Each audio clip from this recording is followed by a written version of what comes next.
ഇന്ന് അമ്മച്ചി പറമ്പിപ്പണിയാട്ടോ. കാച്ചിൽ പറിക്കുമല്ലേ അമ്മേ?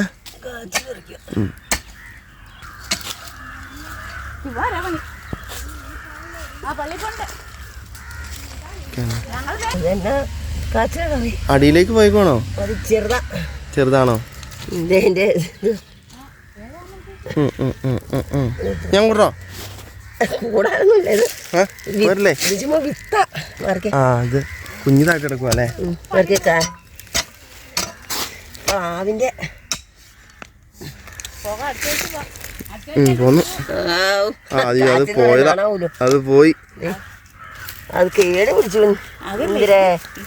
നമ്മള് പറിച്ച് കാച്ചിൽ കാണിച്ചമ്മേ. ഇത് കിട്ടി, ഇത് മതി തൽക്കാലം. ഇത് ഇത് ഇത് അതിന്റെ അടിയിലേക്കുണ്ട്.